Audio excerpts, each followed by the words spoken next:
Hello friends, YouTube channel साहित्य अध्ययन पर आपका स्वागत है। और आज हम पढ़ रहे हैं अपनी बीकॉम बीए बीएससी की फाइनल ईयर यानी थर्ड ईयर, ग्रेजुएशन की थर्ड ईयर की इंग्लिश फाउंडेशन से चैप्टर वन यूनिट वन से है, जिसमें हमारे क्वेश्चन आंसर्स बताए गए हमारी टेक्स्ट बुक्स से। तो इसमें चैप्टर वन जो है वो एक पोयम है। उस पोयम में जो पांचवा क्वेश्चन है 100 वर्ड्स के आंसर में, वो है consider stopping by woods on a snowy evening as a pastoral poem, यानी कि प्रस्तुत कविता का एक ग्राम्य रमणीय कविता के रूप में वर्णन कीजिए। यानी ये जो कविता है एक ग्रामीण जीवन से जुड़ी हुई है, रूरल लाइफ से। ऐसा हमें वर्णन करना है, इसके बारे में बताना है। तो देखिए आंसर कुछ इस प्रकार है। The poet Robert Frost is a nature poet, यानी कि कवि रॉबर्ट फ्रॉस्ट एक प्राकृतिक कवि हैं, प्रकृति के कवि हैं। And deals with rural life, और ग्रामीण जीवन से संबंधित हैं। हिज लव फॉर नेचर, यानी प्रकृति के प्रति उनका प्रेम, एंड लव फॉर मैन, और पुरुष व्यक्ति के प्रति उनका प्रेम, मनुष्यों के प्रति उनका प्रेम, are main characteristics of his poetry, ये उनकी कविता की मुख्य विशेषताएं हैं।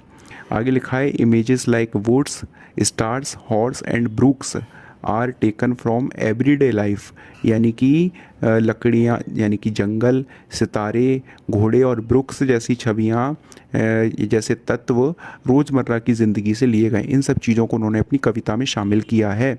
And used beautifully by him to express life's philosophy in an emotional manner, और जीवन के दर्शन को भावनात्मक रूप से व्यक्त करने के लिए उनके द्वारा खूबसूरती से उपयोग की गई हैं। ये क्या लिखा है? खूबसूरती से उपयोग की गई हैं।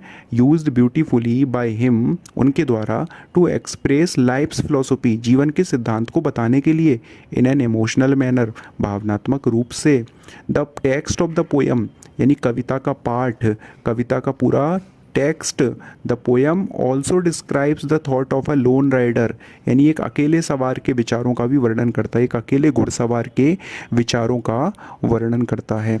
देखिए आगे लिखा है pausing at night in his travel to watch snow falling in the woods, यानी कि पहले हम कहाँ पे रुके थे कि कविता का जो टेक्स्ट है वो अकेले घुड़सवार के विचारों का वर्णन करता है।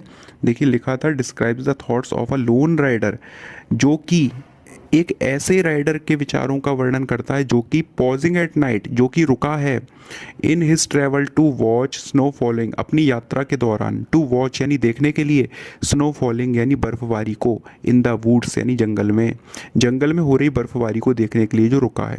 ऐसे ट्रैवलर, ऐसे राइडर के विचारों को यहाँ पर व्यक्त किया गया है। इन द पोयम, इस कविता में, इमेजेस लाइक वुड, यानी कि ऐसी छवियाँ जो लकड़ी यानी जंगल हैं, वुड, स्नो यानी कि ओस है, बर्फ़ है, हॉर्स यानी घोड़ा, विंड यानी कि हवा, एंड बेल्स यानी घंटियाँ, make stopping by woods on a snowy evening, वह एक बर्फीली शाम को वुड्स यानी जो कविता है उसको, stopping by woods on a snowy evening को एक पेस्टोरल पोयम यानी एक ग्रामीण कविता बनाती हैं। ये सारी की सारी छवियाँ जो कि घोड़ा है, हवा है, बर्फबारी है और जंगल है, ये सारी के सारी एक ग्राम्य जीवन से संबंधित छवियां हैं जो कि इस कविता को भी ग्रामीण कविता बनाती हैं। इस प्रकार हमें यही आंसर बताना था कि किस प्रकार ये कविता एक ग्रामीण जीवन की कविता बनती प्रतीत होती है। ये आंसर यहीं पे कंप्लीट होता है। और आंसर्स देखने के लिए चैनल पर विजिट करें, वीडियोस देखें। थैंक यू सो मच, बहुत बहुत धन्यवाद।